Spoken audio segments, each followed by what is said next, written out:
torture, murder. A drug cartel will do anything to protect their business, no matter who's caught in the crossfire. The FBI and NYPD work together to fight back, risking their own lives by going undercover to unlock the secrets of deadly drug gangs, to bring them down from the inside.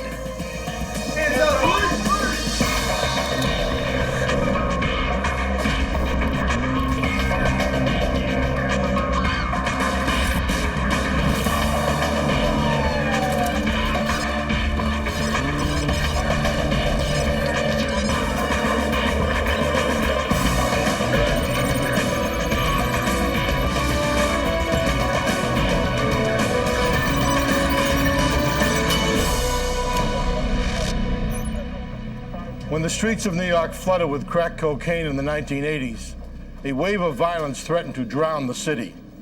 Colombian cartels brought the coke in and ran their operations with an iron fist. I'm Jim Kallstrom, former head of the FBI's New York office. Agents somehow had to infiltrate a complex crime ring, protected by a code of silence. Going head-to-head with killers, any misstep would be fatal.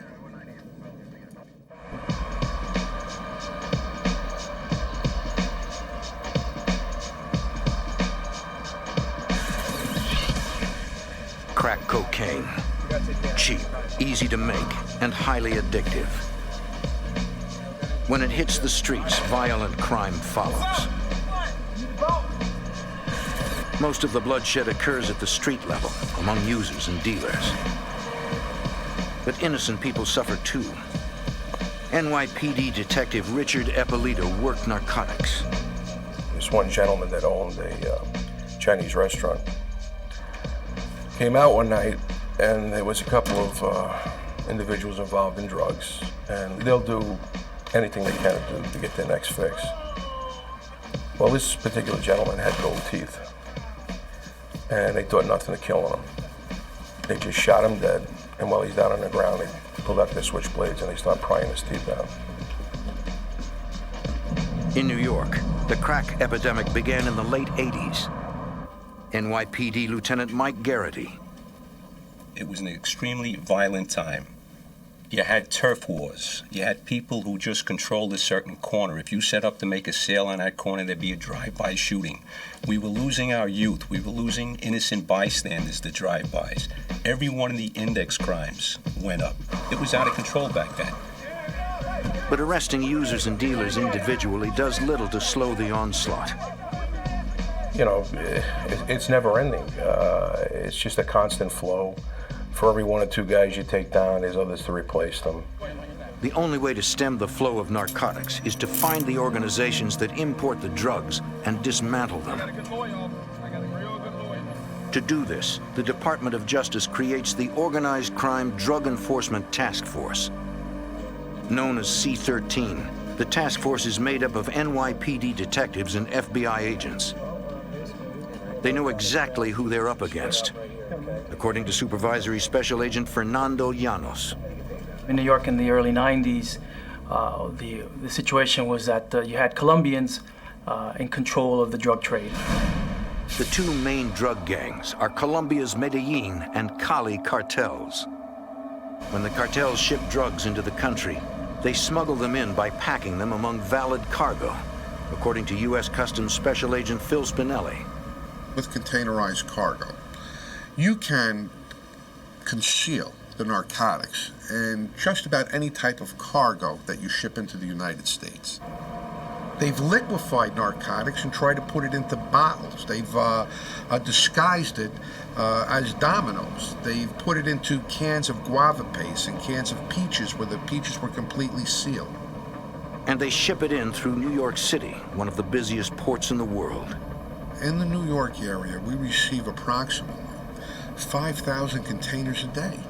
Each of those containers probably have somewhere in the neighborhood of about 18, 20, maybe 30,000 pounds of cargo. So it's extremely difficult. It's like finding a needle in a haystack. When the drugs hit New York, they are distributed across the country. The task force is determined to shut off this supply of drugs and break the backs of the cartels.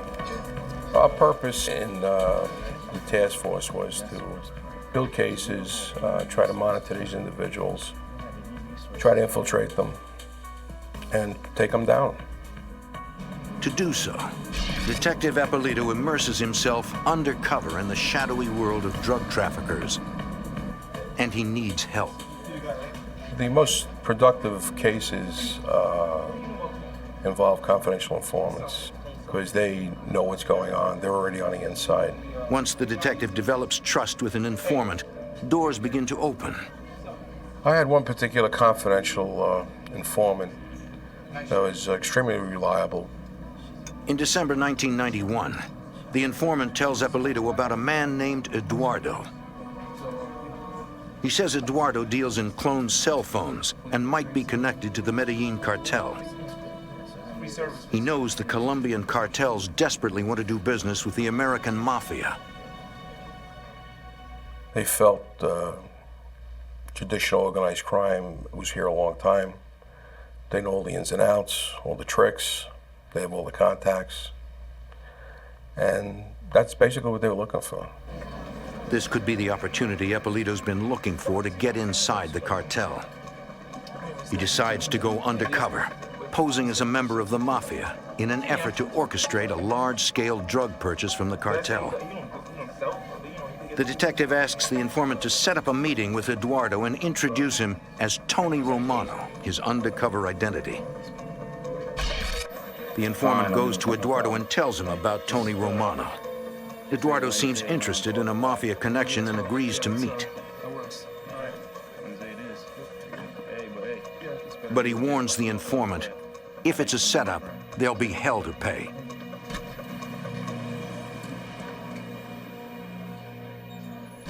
Undercover work is among the most dangerous assignments an officer takes up. If he's identified as a cop, he and his informant will likely be killed.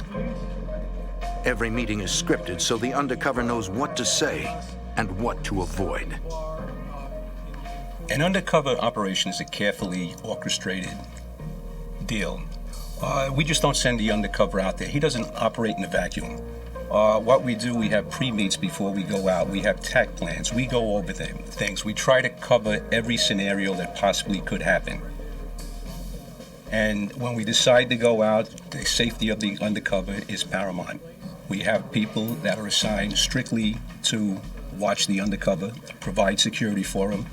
You try to control the meet location. You're going to pick a location that you're somewhat familiar with. C-13 decides to have Eppolito meet Eduardo in a local bar.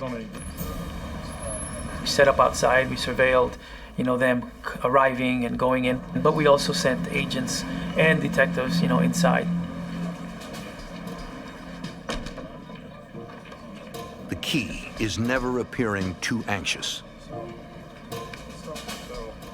It was best not to jump right into the drugs, because a lot of times when you do that, they raise up on you, and they think you're the cops or the feds, and they back off. So I figured I'd start off small, start off low, and try to do some cellular fraud business with this guy. Eppolito suggests a deal for cloned cell phones, reprogrammed phones that use an unwitting customer's service for free. He says he needs them for his mob activities. And I also told him that I don't want to jump right into the drug aspect because I don't know who you are. So let's do this, and if we both come out of it okay, we can move on. So a little bit of psychology there. Eduardo agrees to clone the phones for a price. After the meet, Eppolito debriefs the task force. By now, intelligence agents have uncovered more details about the drug dealer. Eduardo was considered like a street dealer or a mule. He wasn't well placed within any organization. He's a guy that would broker deals, try to hook you up with somebody, stuff like that. He definitely wasn't our main focus in this whole investigation. We wanted to use him as a stepping stone to go higher up or go up the ladder. Claiming he's satisfied with the cloned phone deal, Eppolito takes the case to the next level. He sets up another deal with Eduardo, this time for drugs. The detective has to maintain his mobster image. You basically have to show credibility. You have to be able to convince the people that you're who you say you are. In doing so, it means you have to walk the walk, talk the talk. Authorities need to play it cool. They don't want to order too much cocaine right away, which could tip Eduardo off. In fact, that's a red flag. So what we decided to do was just order a small amount. So 1 kilogram of cocaine is what we ordered from Eduardo. Eduardo comes through with a single kilo. A good sign he may be connected to a cartel.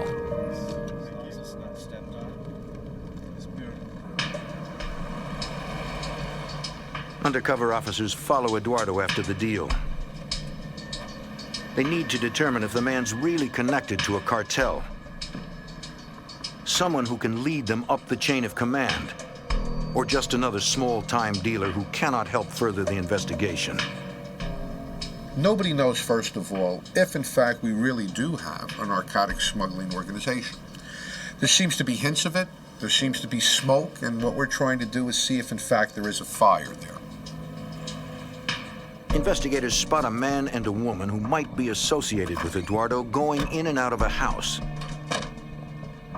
Hopefully, authorities can ID the pair later.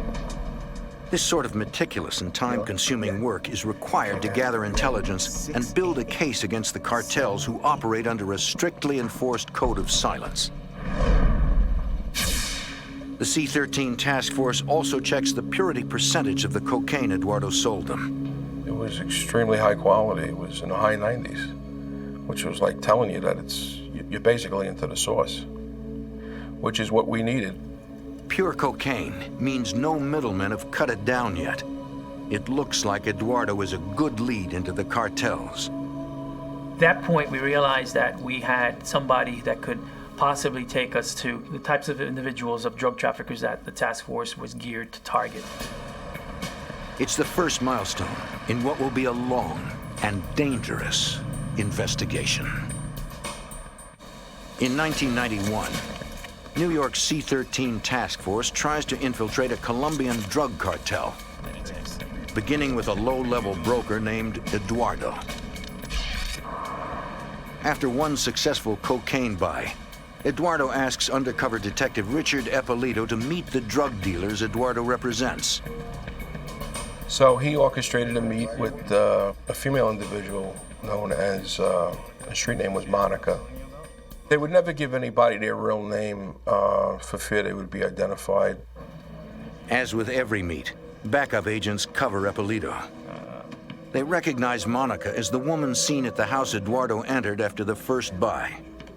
When I was introduced to Monica, it just meant stepping up one extra step in a ladder. Eppolito must constantly maintain the charade, in character as Tony Romano, a member of the Mafia.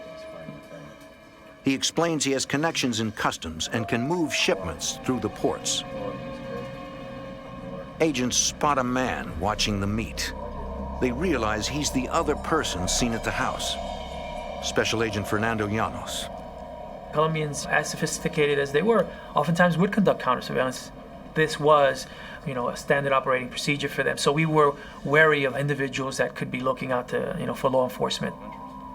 It's a preliminary meeting. No real decisions are made. But Monica appears interested.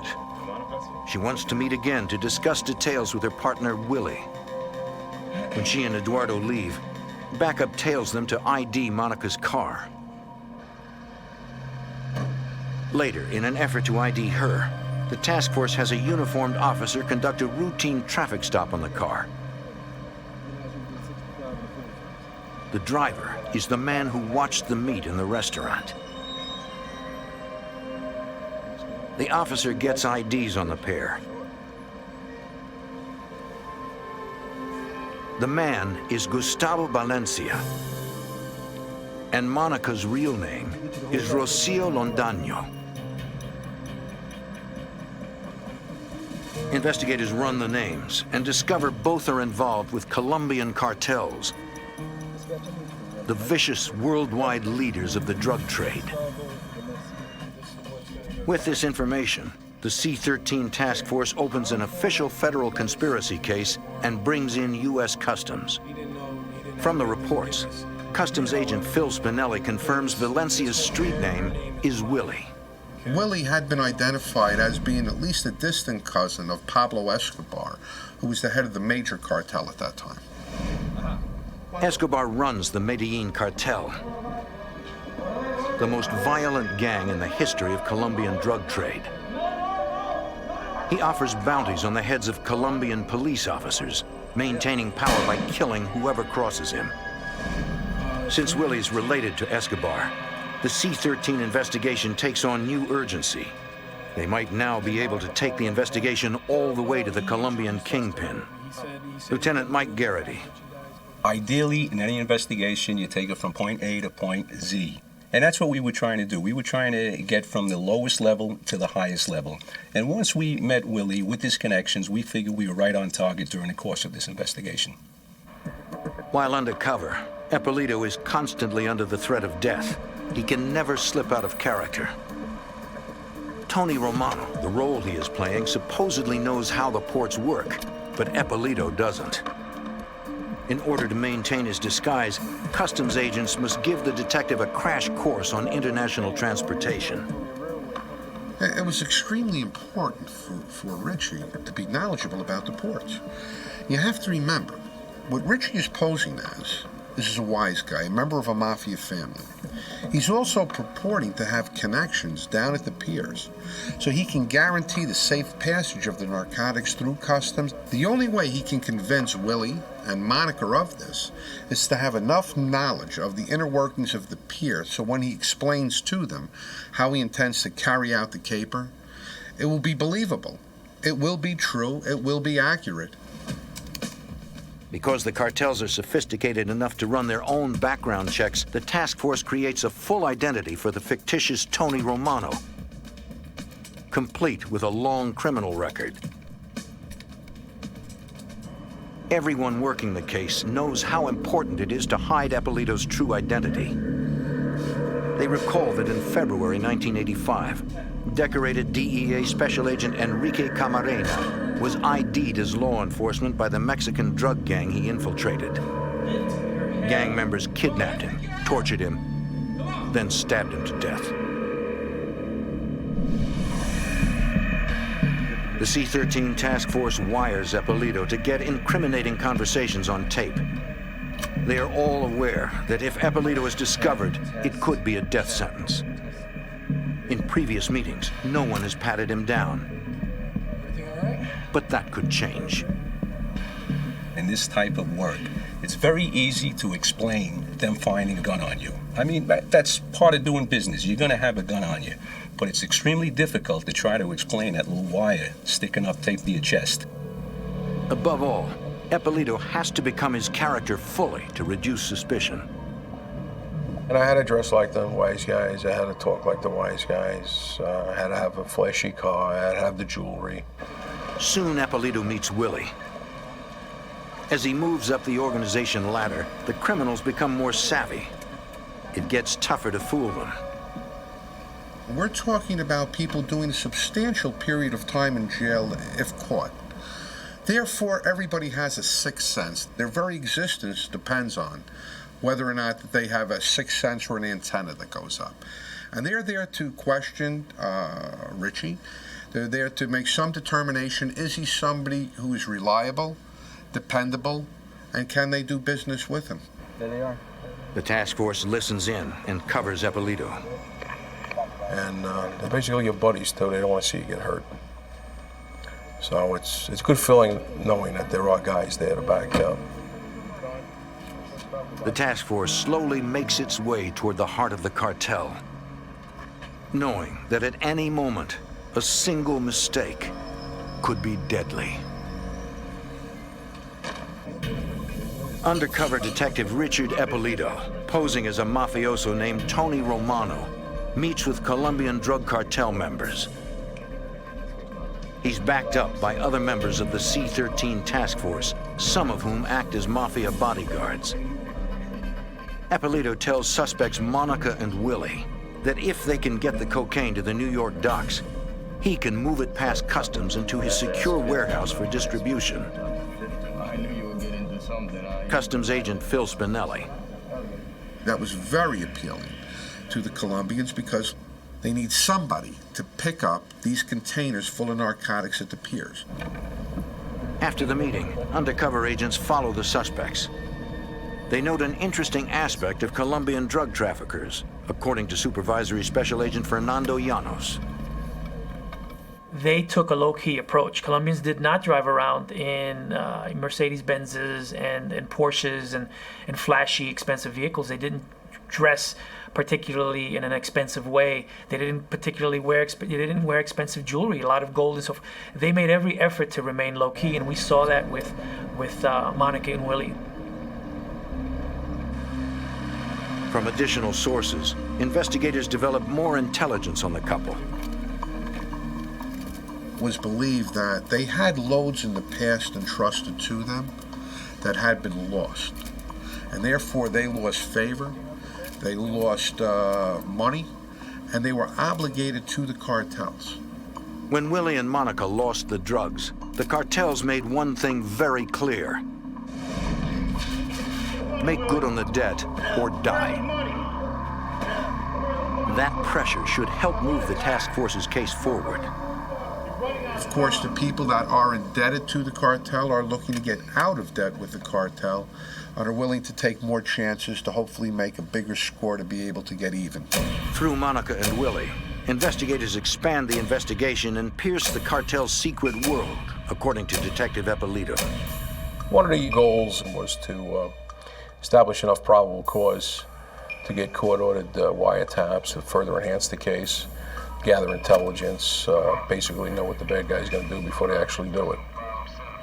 Because the couple discussed drug trafficking with Eppolito, investigators have no trouble getting warrants to tap their phones. The task force uses the taps to determine if the cartel believes Eppolito is who he says he is. They felt free talking on the phones. They would discuss a lot of their arrangements, what they had in mind, what they wanted to do, the big mafioso that they met. On tape, Monica and Willie tell their cartel contacts that Tony Romano is a safe bet. We could listen to their calls they were making to Colombia, discussing the meeting they just had with him, and we were able to gather insight that you would not be able to gather otherwise into what their thinking was. The cartel has taken the bait and is ready for the next step. They send another higher associate to meet with the mafioso. There's also a female that came into the picture named Magola. She was very attractive, Colombian national. She was the niece of a notorious drug dealer out there who they used to refer to as Ivan the Terrible. He was responsible for the deaths of approximately 19 national police officers. The task force knows Ivan the Terrible specializes in killing cops. Usually in a torture chamber he had built at his compound in Bogota, Colombia.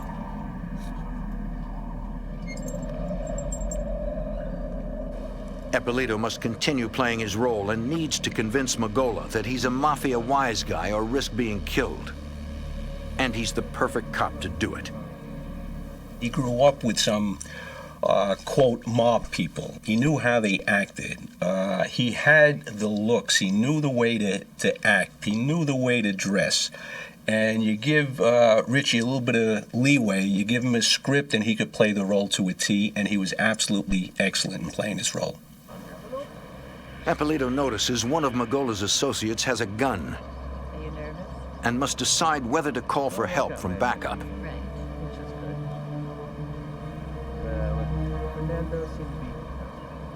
He takes the risk and stays in character.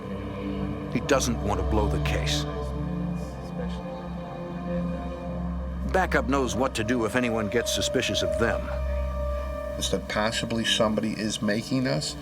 What we would do is probably step a little bit further back from the set. So they would think that to a certain extent they are seeing ghosts, where in fact there were no ghosts. In the end, it appears Magola believes Tony Romano can provide a safe route for drug running. Slowly, the task force makes its way deeper into the cartel. We were piecemealed individuals. First we met Eduardo, then we met Monica, then we met Willie, then it was Margolis. They kept introducing different people. The way it works, those people would report back to the people back in Colombia, and they'd say what's going on. It seems to be going well. But Eppolito can never let down his guard. He is in constant danger. If the cartel suspects anything, they could send assassins and hit Eppolito at any time, not just at a meeting. They could wait, get you at a later time, let you think everything's okay. Next time you show up, you get one in the back of the head.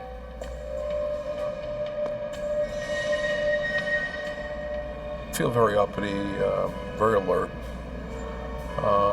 It's just natural adrenaline, I guess, that kicks in. There's a bit of excitement involved. It's challenging. It's dangerous.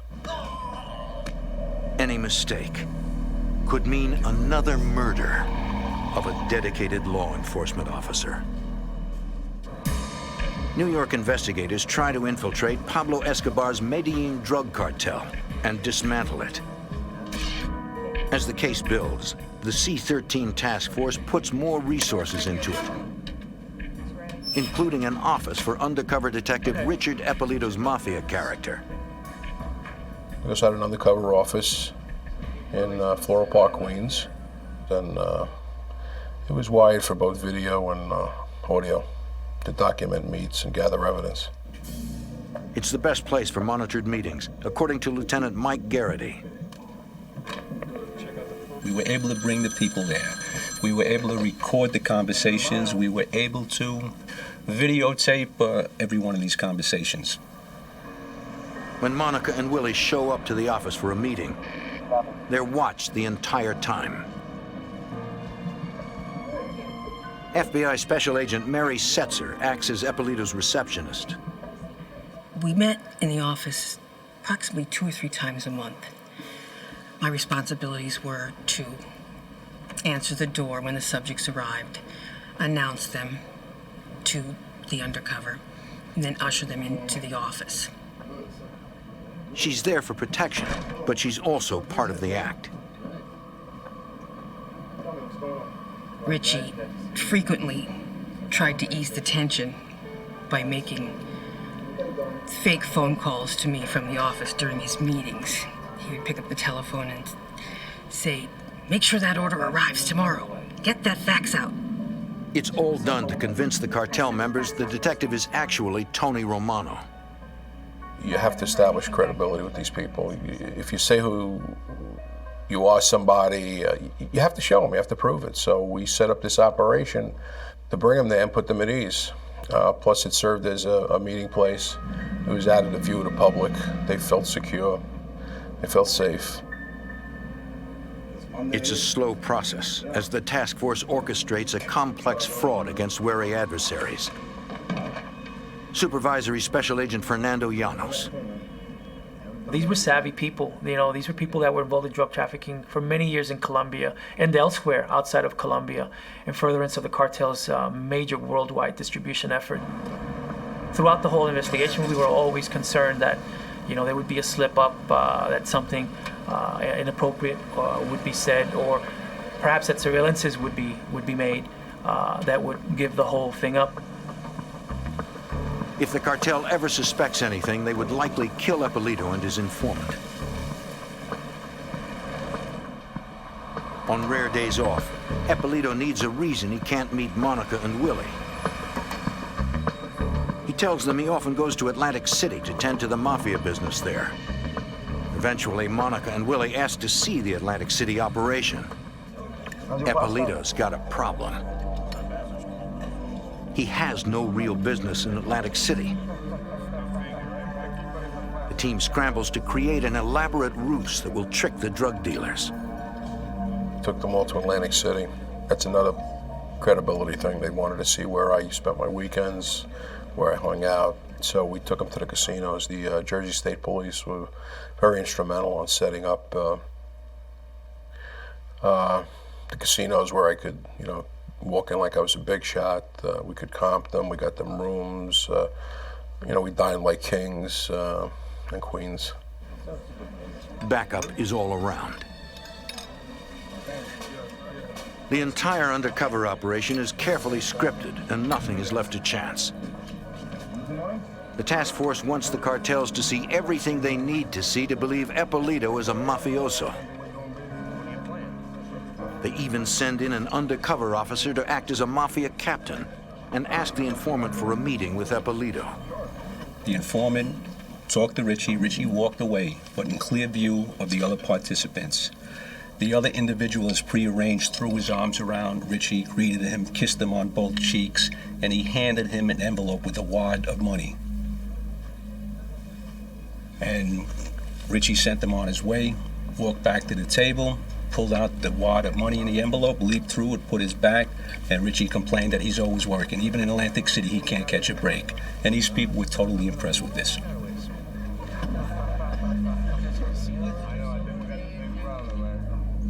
But the cartel needs more convincing. They send an interrogator to meet with Ippolito. His street name is Sammy, and he specializes in finding undercover cops.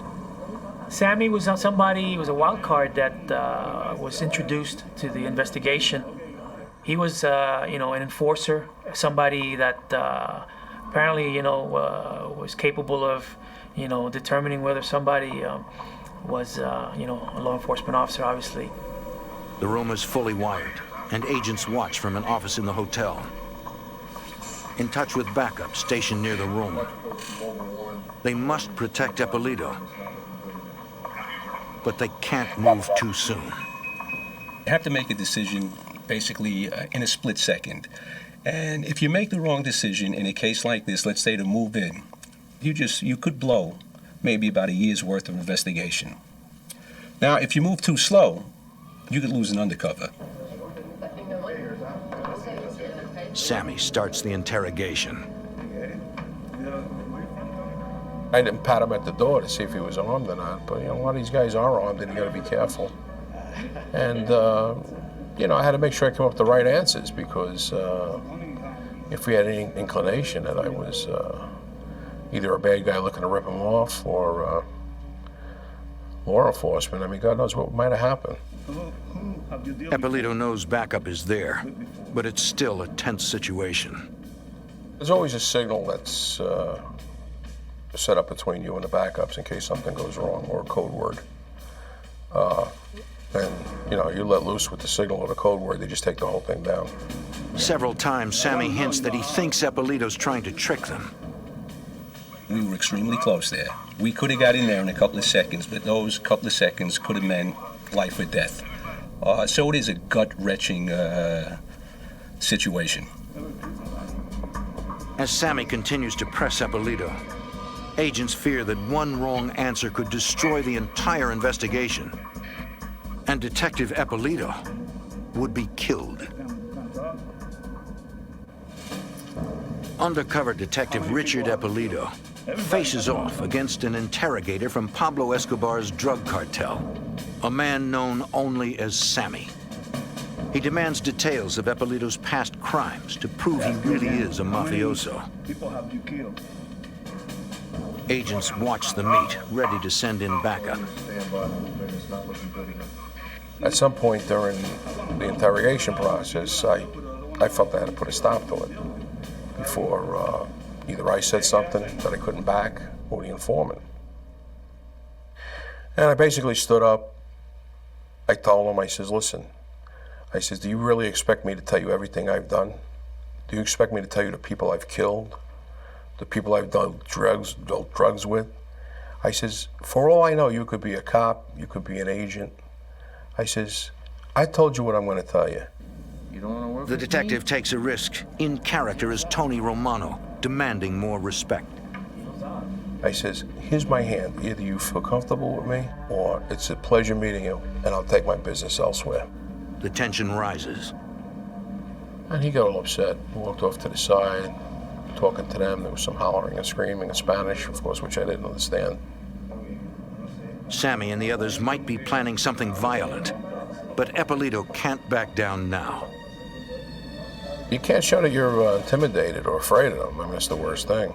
You got to come on just as strong or even stronger than they do at times. Detective Mike Garrity is seconds away, but seconds might be too late.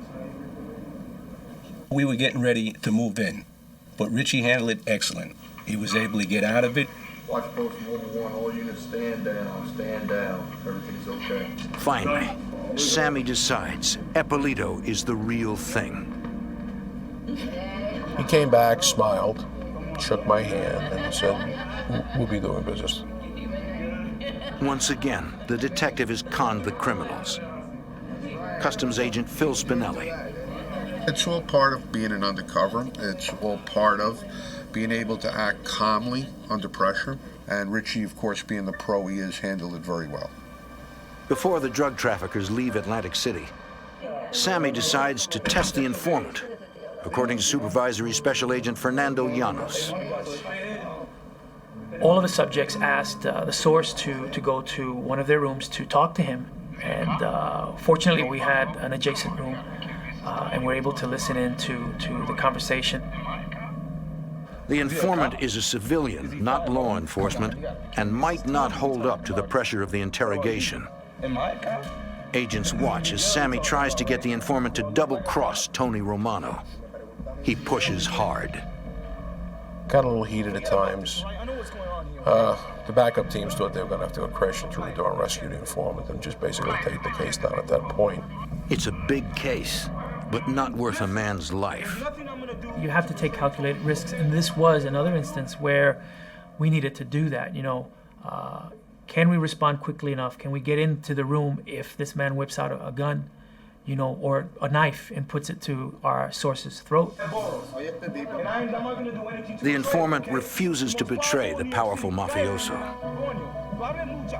He says his people will kill me. Quicker than that. He says I could never do anything to betray him or the family. And when he said that, they respected him. And they saw he wasn't going to betray me, so I guess they felt he had a certain amount of integrity. And he wouldn't be that much of a risk factor for them as well. And they broke open a bottle of champagne in the room, and they celebrated. And Another possible crisis averted. it could have been the end of the investigation, or the end of the informant if they had decided to kill him. It seems like endless meetings, but this level of caution is how the cartels grew so powerful. You're dealing with formidable adversaries. I mean, there was a lot of negotiations before we got down to the fine movements of getting the drugs from Colombia over to here. As the investigation deepens, the next step up the ladder is Hernando Sanchez Eneo, a high-level cartel member. He suggests going beyond a single shipment and opening a new drug pipeline into the U.S., a marriage of the Colombian cartels and the American mafia. We gave them the opportunity to move a product without law enforcement interceding from the pier to one of our warehouses. So in effect, what we did, we provided one-stop shopping for this organization, and they loved it. The addition of Hernando means the C-13 task force is moving deeper into Escobar's cartel. It was a feather in our cap to get him involved in this particular thing, and more we knew we were getting closer and closer to the source. With a warrant, investigators tap Hernando's phones. To protect Ippolito, they route calls through a secure Atlantic City phone number to his New York home. During one call, Hernando asks Ippolito to come to Colombia with him to inspect a cocaine shipment. It's too dangerous for Ippolito to go. It would be like walking into the lion's den. And the task force would be unable to protect him. But if he backs out, the cartel may grow suspicious and kill him. Undercover Detective Richard Ippolito is working to bring down the powerful Medellín drug cartel. Hernando Sanchez Eneo wants him to accompany him to Colombia to inspect a cocaine shipment. The detective must get out of the trip. It's too dangerous. His team could not protect him on foreign soil. Thinking quickly, he tells Hernando he can't leave his mob business unattended and hopes he doesn't suspect anything. I mean, one of two things could happen. They could just walk away from you and never have anything to do with you again. Or depending on how far you are into their group or organization, how much you do know, your life could be at risk. Eppolito gets a break. Hernando falls for the story. The task force continues to follow the suspects to ID more associates. Investigators watch as Hernando meets with a man identified as Mauro Trujillo, a high-level cartel member who's been wanted by the DEA for narcotics trafficking and money laundering. Agents want to grab him, but they don't want to blow the current investigation, so they wait. As Eppolito gets deeper into the deadly cartel, the danger increases. There's a higher risk factor. Some nights I didn't go home. If I did go home, I would have to do it in such a way where I made sure I wasn't being followed. Finally, as the new year passes, Eppolito learns the shipment is on its way. But there's a change of plans. Instead of the cocaine, Hernando says they're sending a test load. 9.5 tons of marijuana. In character as Tony Romano, the detective acts upset at the change. But it's a big load, and would be the evidence they need to bring the operation to a close. It was a heck of a test load. Normally, we hadn't seen anything like that. Test loads were like 1 or 2 kilos. See if it gets seized, goes onto the street, and let's see what happens. The task force can't let that amount of drugs on the street.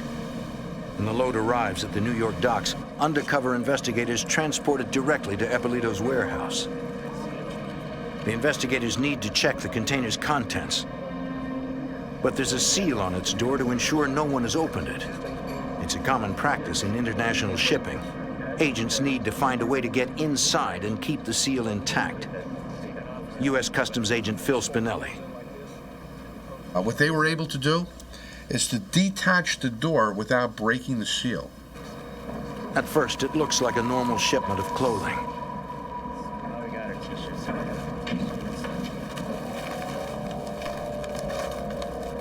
Stashed behind the shirts, marijuana.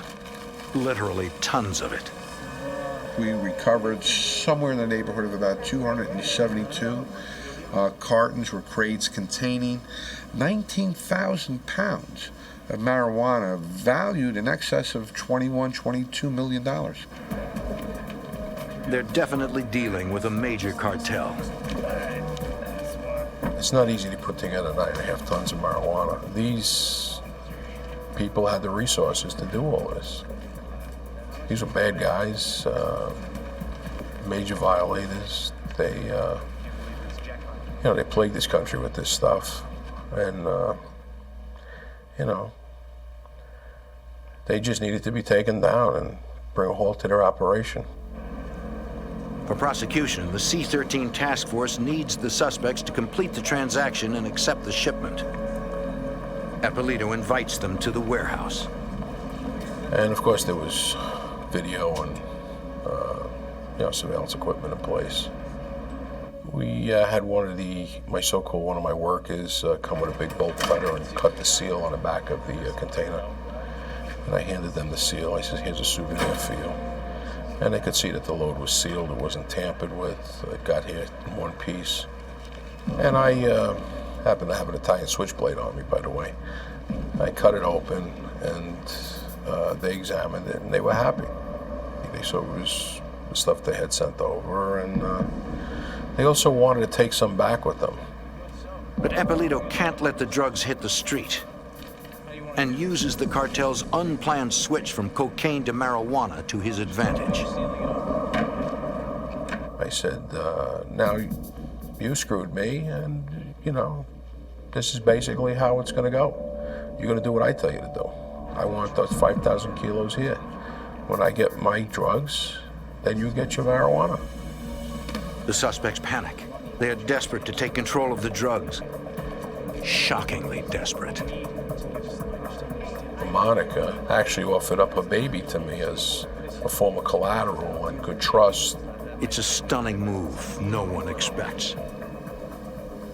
Fear comes across when you hear stories like that. The reason being is that if she's willing, they give her child up to this unknown criminal figure. What would she have done to myself or any member of the investigative team if in fact she found out we were law enforcement, or if in fact she found out that Richie in reality was an undercover police detective? It sends a couple of chills up your spine. Eppolito stands firm. He will not release the marijuana until the cocaine he ordered comes through. The cartel members finally agree and plan to meet later.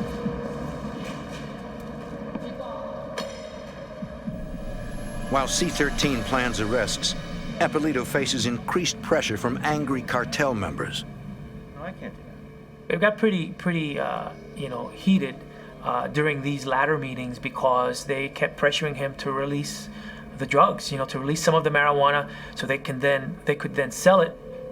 On February 3rd, 1993, more than a year after the investigation began, the arrest plans are finalized. The task force moves in. They start with Willie and Monica at Eppolito's office. By this time, the pair suspects nothing.